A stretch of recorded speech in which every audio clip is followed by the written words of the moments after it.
So they're not going to go over. I know they're not going to take time away from me, right? Welcome to everybody. Congratulations, it's a really exciting time. I think people are at kind of different levels, but it's a really great course. I've been lucky to be a part of it for 15 plus years. Great content, great format. So I'm going to talk to you about radial intervention. So my disclosures.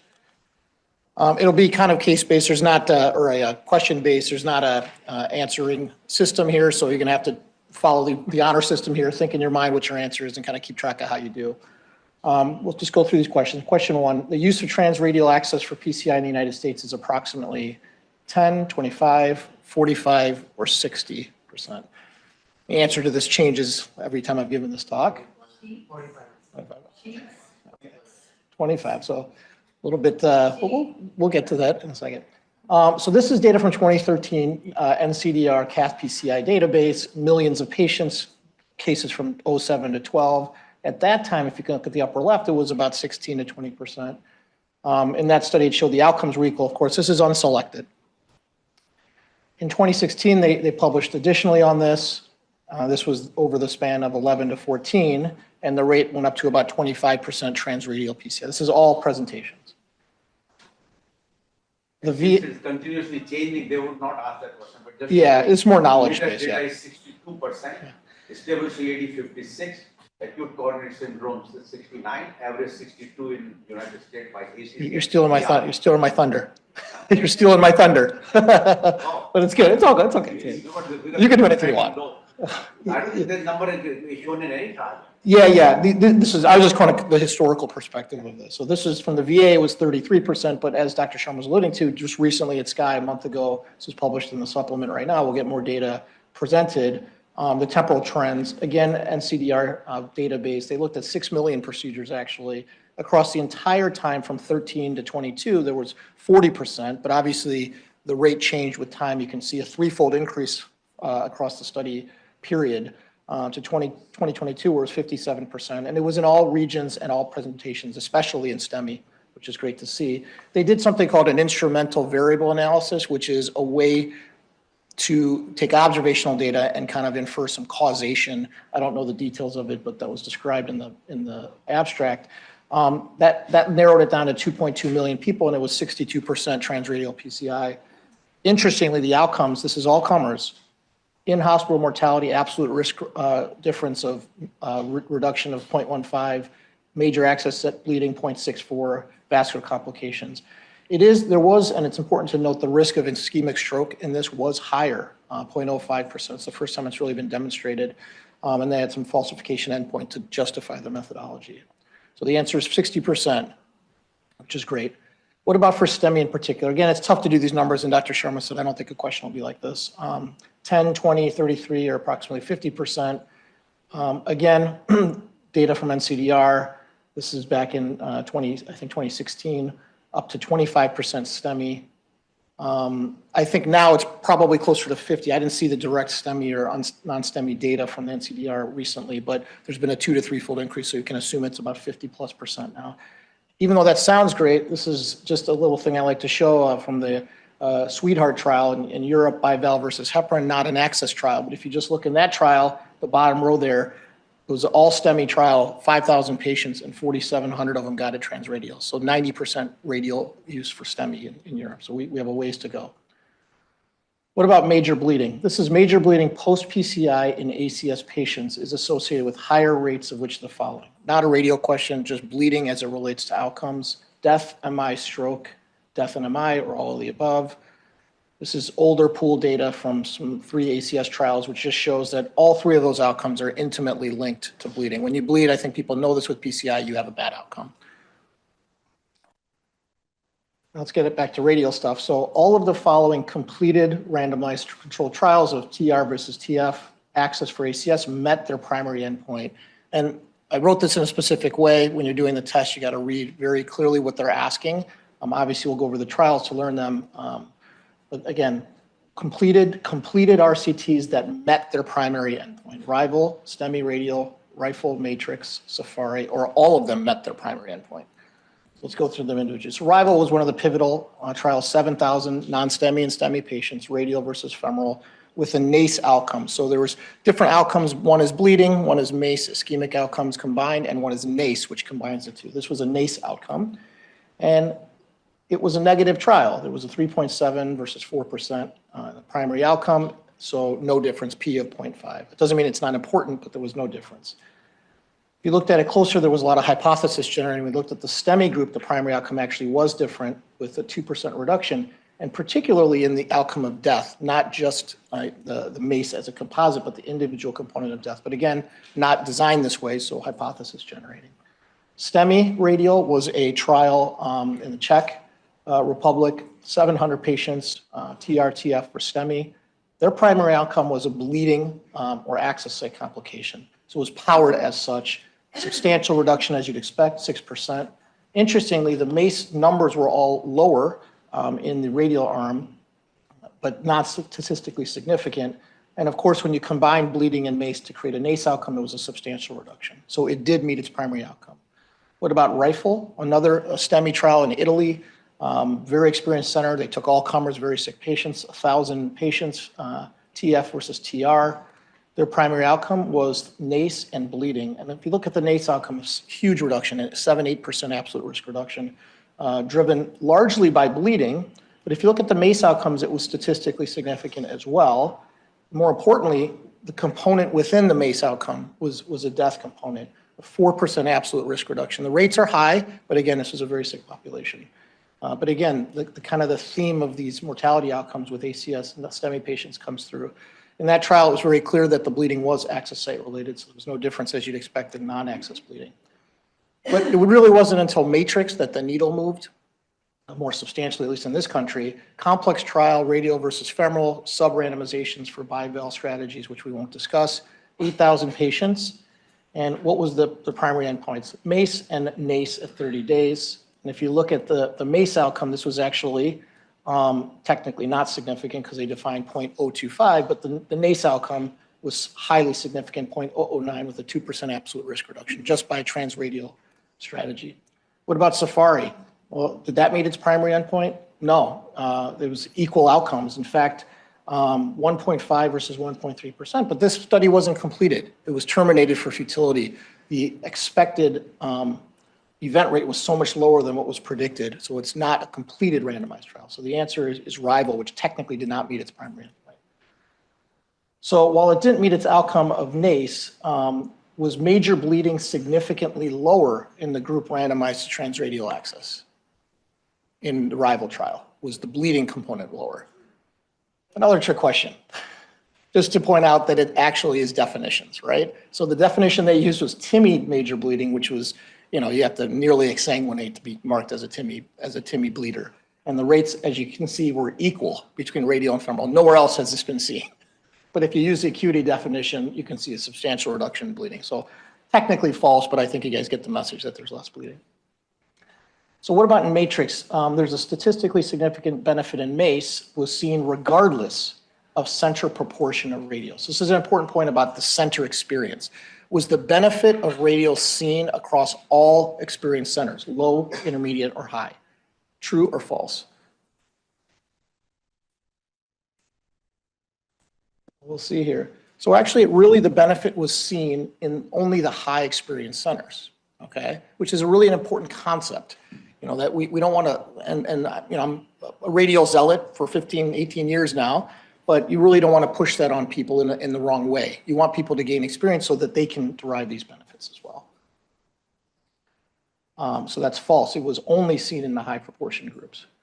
What about for female patients? Female ACS patients experience a higher risk of severe bleeding and access complications compared with male counterparts, but still derive significant reduction in complications as well as ischemic endpoints. So do they have more risk than men for bleeding and vascular complications? So again, Matrix derived, there's a lot of sub-studies of Matrix that gave us a lot of information as to value and where that value is seen. This is a complicated slide. The women are dashed lines in this, and radial is blue and femoral is red. And you can see women that got femoral procedures, and again, this ACS group had substantially higher rates of ischemic bleeding on the left, composite endpoints on the right there. but they all derive substantial benefit, in fact, more benefit relatively. So this is true. In Matrix, the benefit of transradial intervention in ACS patients in terms of reduced vascular complications was only seen in transfemoral patients who did not get a vascular access closure. Meaning, if you do transfemoral with a closure device, do you negate the value of a transradial procedure? What do you guys think? True or false? Is it only seen in those that did not get VCDs? Or is it seen in all of them? Yeah, it's in all. So this was also looked at. So with or without vascular closure, femoral is the blue and red bars, and you can see that the risk of these bleeding and access complications were equal and substantially higher than radial. Is that surprising? No. One of the board questions is, what is the value of vascular closure devices? It's never been for outcomes. It's always been for early ambulation and earlier discharge. So what about in ACS patients, cumulative randomized data suggests the mortality reduction, but at the cost of a slightly higher incidence of stroke when transradial is used compared with transfemoral. So this is kind of a tricky question too with some of the new findings. Matrix, they published a concurrent updated meta-analysis which looked at 20,000 ACS patients, and you can see death was 28% reduction in the middle, and stroke was completely straddling the unity line. So no increase in stroke. That said, the NCDR data, which is millions and millions of selected patients, did show a small increase, 0.05%. But again, that was also ACS and non-ACS patients. So the answer is actually false there. So as a result of this, what do our guidelines say? And I'm happy that I've been able to change this slide over the last couple of years, but you'll see as I go through the history, that wasn't so much the case. So in 2021, what are the guidelines? This is for the coronary artery revascularization. It includes stable ischemic and ACS patients. What do they say about radial? Well, 1A. It's like got 100% on it. You can't do better than that. 1A. And if you see in ACS patients, it quotes in the text to reduce the risk of death, vascular complications, or bleeding. Whereas with stable ischemic heart disease, it just says access site bleeding and vascular complications, but both are 1A. Interestingly, for CKD patients, there's a subsection which says to use the radial artery when feasible because of the improved outcomes in this subgroup. Just to put the perspective, 2011, it was 2A for just regular cases, access site complications. The STEMI guidelines in 13 basically had it in the text to use when feasible, but didn't really say anything in formal recommendation. ACS guidelines of 2014 didn't even mention it. And this is at a time where in 2015, ESC had it at a 1A. So we're 6 years behind, and we're behind a little bit on utilization, but we ultimately got there. So it is a 1A. So it's really an important part of your practice. And I think for all younger trainees, this is a pretty substantial experience that they're getting.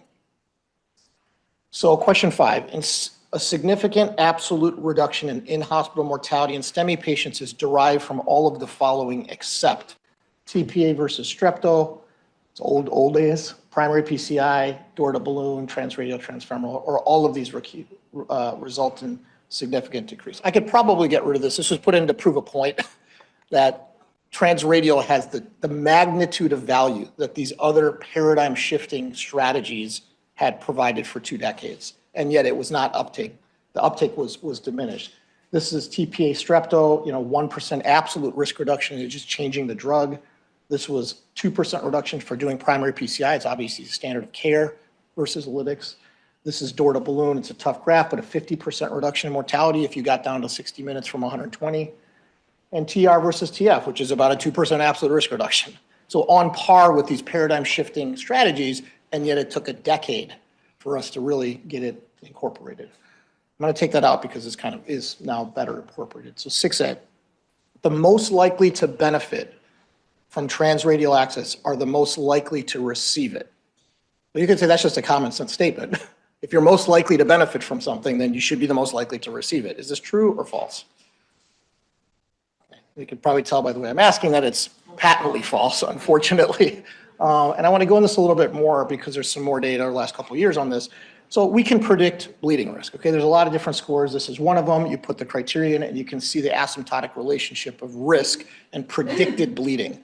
This was a study, accumulated 17,000 patients. And just look on the left column, there's 3 groups, low, intermediate, and high predicted risk of femoral bleeding. And then it looked at, well, what kind of procedure did they get? The black is femoral and the gray is radial. So as you had a higher predicted femoral risk, you were actually more likely to get a femoral procedure, which is paradoxical. And that's called the risk treatment paradox. And that was seen for bleeding. More recently, there was a publication a couple of years ago that really looked at other outcomes and looked at this a little bit more comprehensively. This is out of WashU. 28,000 PCIs, a 7-hospital system between 2009 and 2018. And this is a little bit busy, but again, it's important to take a moment to look at it. These are the 3 outcomes they looked at: bleeding. They also looked at AKI risk, so predicted. AKI risk predicted mortality risk. And there's low, moderate, and high. And then there's the utilization. So this is just the radial utilization. You can ignore the empty bars, which is the early part of the trial. The recent part is the colored solid bars. And if you look over at mortality, the highest risk group only got a radial procedure 6.8% of the time, whereas the lowest risk group was 20%. So as the risk, the predicted risk went up, the utilization of radial was down. Well, they also wanted to use, well, what did that translate into an absolute percentage of these outcomes? So another similar kind of a breakdown: bleeding, AKI, and death. And if you just focus on the all the way right panel with the bars, that's the highest risk group. So you can see, obviously, the event rates are higher for each of those in the highest risk group for each category. Radial being green and femoral being the gray color. You can see the absolute reduction was greatest in the highest risk group. So they did the math on that and looked at the number needed to treat. If you just focus on the bottom right for mortality, for instance, the number needed to treat in a low predicted risk patient for mortality was 957. So if someone has a low risk of dying, going radial is not going to really save their life. You have to treat 1,000 patients to save 1 life. But if you're at a higher risk of mortality, it would only be 18. So there is a concentrated value in the high risk patients, and yet, as we showed you, the utilization was particularly lower there. So this is just a summary of that. So this is false, unfortunately. It doesn't make any sense that it would be, but it is false. So these are some more subgroups, or any of these subgroups have a higher MACE rate when discussing transradial versus transfemoral outcomes. So post-CABG, left main, CTO, shock, heavy calcification, complex bifurcation, or are the outcomes equal for transradial or transfemoral? So let's run through the data here. I'm not going to go too close. This is a ton of stuff to go through. This was an initial trial of bypass going TR versus TF, and it showed longer time, more contrast with transradial. Not really selected well, randomized well. There was differences in knowing the anatomy and early operators. This was repeated in Greece, 150, also still small, but it showed no difference in fluoroscopy time or contrast. This was a summarized data meta-analysis, 2,700 patients, which basically show these forest plots are easy to tell. Fluoro time and procedure time were equal for CABG patients getting a TR or TF approach. This is procedure fail rate. Fail rate was not different, nor was contrast use. What we did see was, as expected, access site complications were less, and yet that was at the price of a statistically relevant increase in crossover, but a reasonable price to pay in exchange for access site complication reduction. What about for, this is NCDR, which is just more patients, 1.3. It showed the same thing.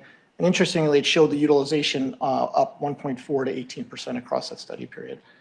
What about for left main? This is, again, just observational studies, 17,000 patients, shows feasibility at least. And what we saw was similar. Access site complications reduced, procedure time, fluoro time, contrast volume, and procedural success were all equal. And really, left main PCIs aren't always particularly complicated, nor do they require a lot of support. What about CTOs? Again, registry data. This is from Recharge Registry, 17 centers, 1,200 CTO PCIs analyzed. What we saw was, as you might expect, as the JCTO, which is a measure of complexity of the CTO, increased, the success rate decreased of the intervention. But there wasn't a difference whether you went transradial or transfemoral. Again, this is selected, not randomized data. Progress CTO registry, 4,000 patients, similar. Interestingly, a fully TR approach, so this is a lot of non-US centers, a fully transradial approach, meaning 1 or 2 axes, both radially, went from 11% to 67%. That's higher than our across-the-board PCI utilization today for CTO. Same thing. Less TR was used for higher CTO complex patients, but the procedural success by access site was no different. So what about randomized data? Because you can argue, obviously, the complex of the complex people would pick a femoral approach and it's selected, and that's fair. So all you can do is look at what you have. And the randomized data, this is 4 centers, 600 patients, mean JCTO of 2.1. And this is a summary slide, and you can see the panels: procedural success equal, access site complications less, crossover rate no different. What about for shock? Again, this is post hoc analysis of culprit shock. Culprit shock is an important trial to know for revasc and shock patients. They looked at the transradial group, which is only about 20%, but there were trends towards better outcomes 30-day and 1 year. So again, post hoc analysis, but certainly feasible to be doing shock patients transradially. I want to take a moment there. I mean, you have to assess the patient, and if there's an expectation of MCS, and this is by no means meant to be an anti-femoral, you have to have femoral skills.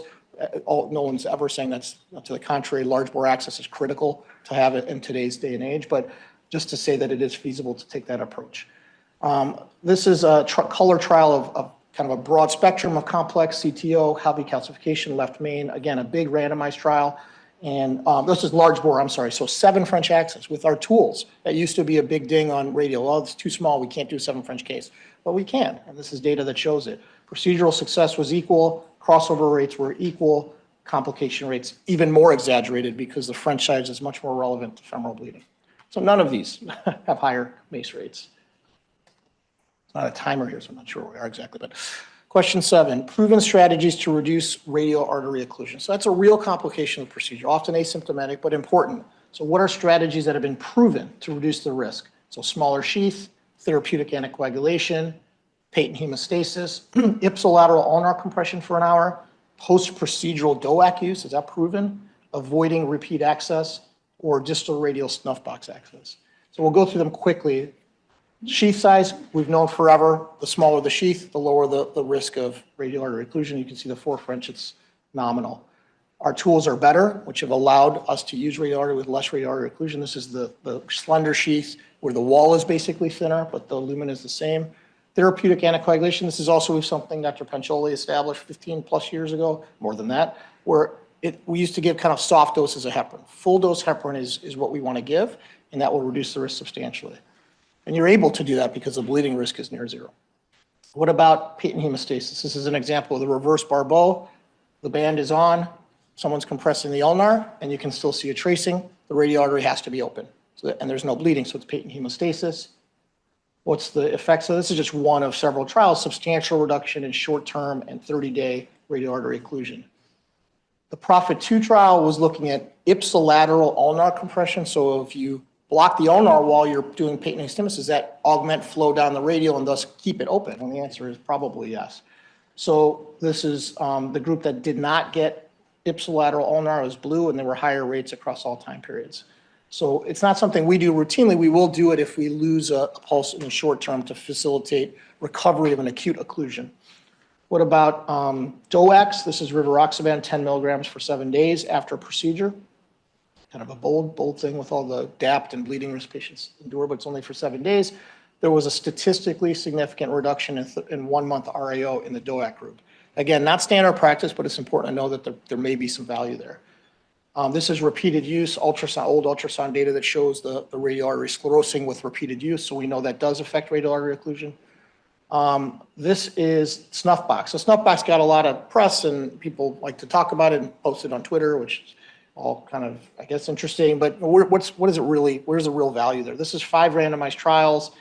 Basically, the summary of it is it's harder to cannulate. So successful cannulation was better, less radial artery occlusion, but it's not statistically significant. It crossed the unity line, and crossover is much higher. This was a more recent randomized trial to reflect more recent practices with this, and it showed the same thing. So radial artery occlusions were numerically less, but not statistically less, and this was randomized, disco radial, at the cost of higher time to get access, more punctures, and more failed access. So again, really the main value is ergonomics, and if you have a good left radial system, I don't think there's much value. But if someone is particularly averse to radial artery occlusion, then even though it's not statistically significant, which is why the answer is G, you could consider it. What about radiation exposure? That's another thing to understand how radiofemoral differs, especially as operators, but also for the test.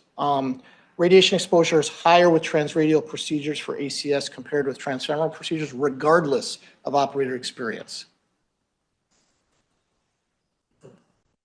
Sounds like it's probably true.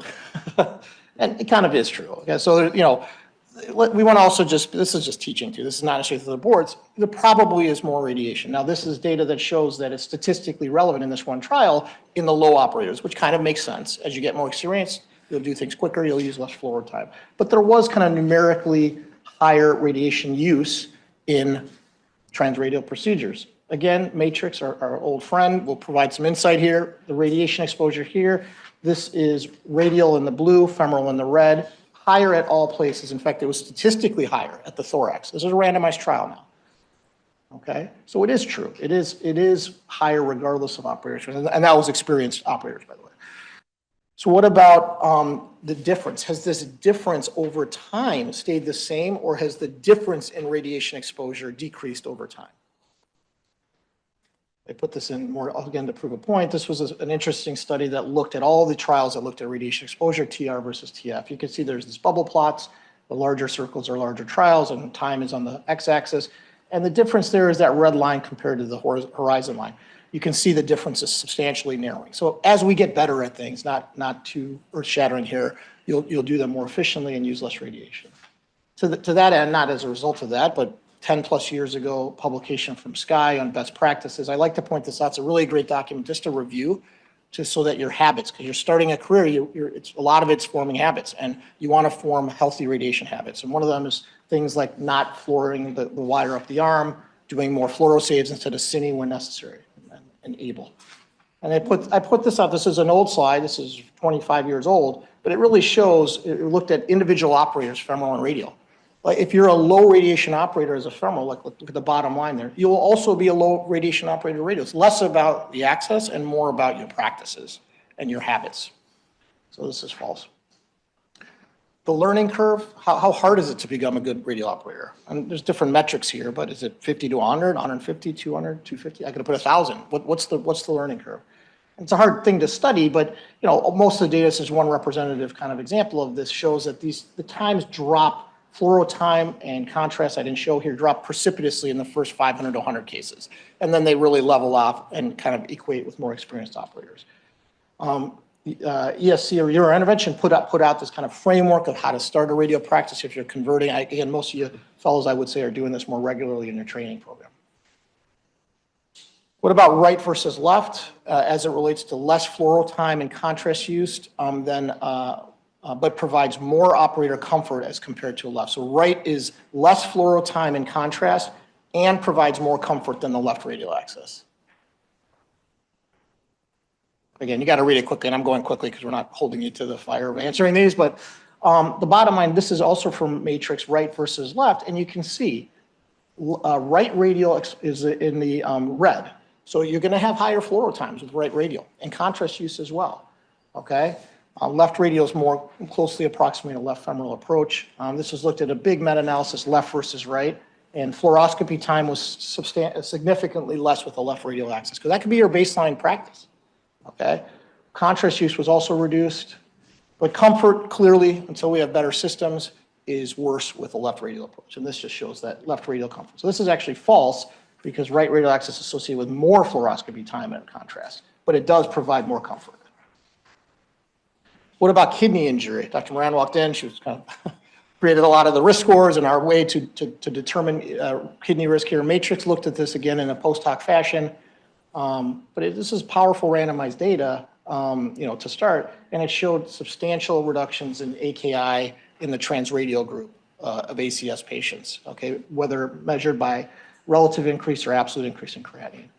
Interestingly, if you look here on Q, the Moran scores up here, the highest risk groups, those that came in with eGFRs less than 60, those older than 75, KILLUP 3 or 4, class MI, or those that had Moran scores greater than 10, had the most probability of value and statistically relevant. So this is the subgroup analysis. Again, post hoc, but it fits the entire narrative. So you really want to apply this in the highest risk AKI predicted group. So we're closing up here. What about hospital costs? Hospital costs, primarily by way of reduced length of stay, are significantly reduced when comparing transradial to transfemoral PCI. Again, this is kind of a layup question. You're not going to get questions like this, but it was the format to kind of expose you all to this data. This is 7,000 US hospitals. It showed all comers a reduction in length of stay of 0.38. So 0.4 a day would be like, 10 hours or 8 hours or something like that. It's probably less than that. But that's a huge amount when it comes to the beam counters. Interestingly, the greatest reduction was there 0.86 in the high bleeding risk patients, as you might expect. That translated to an $800 savings per PCI, which again is pretty massive. The UK looked at this in a larger scale, 300,000 patients in the early 2010s. The bottom right, you can see, is obviously very complicated graph. The bottom right, 250 pounds saved per PCI. And the middle one that's circled shows that most of that is in hospital length of stay. So 200 of that is in hospital length of stay. So the answer to this is true. But what about the patients, the patient experience here? That's relevant, right? We're in a service industry, it's press gainy stuff, and hospital rankings are all related to patient experience. What are the patients? Unless they've suffered a complication, patients prefer the same access for subsequent procedures. So let's say you had a femoral, but you didn't have a complication. Would you prefer a femoral again? Let's say you had a radial, but you did not have a would you prefer a radial again? That's what the question's asking. You think that's true? So this is just old quality of life data that showed radial certainly is favorable, but I put that question up to prove a point here. So this is from Rival. They asked patients, they were randomized to TRTF. They just asked them, if you needed another procedure, would you prefer the same access? And 90% of the TR folks did, but only 50% of the TF folks. But the other 50% didn't have complications. That's not what the complication rate was. So there's something in that group, right, where the experience itself is noxious to them, such that they would not prefer it again relative to radial. So just from a patient standpoint, it makes sense to have a primarily radial practice. So this is false, meaning the those without complications did not prefer the same access. So one last question. This always gets 100% or a lot of abstaining, but I'll have you raise your hands here. If your loved one was suffering from a STEMI or any PCI, what vascular access would you prefer? So you can I'll let you raise your hand if it's radial. I won't say raise your hand if it's femoral because then one person will get shamed or something like that. It would depend on the experience of the. Great answer. So that is an important point. It's a little more nuanced than this kind of somewhat argumentative last question. But I think the point is if it's something that you want, and my advice to you is, mostly younger physicians here, practice the way you would want to have someone practice on yourself, and you'll have a good, nice career. So good luck on the test. I'm happy to answer any questions.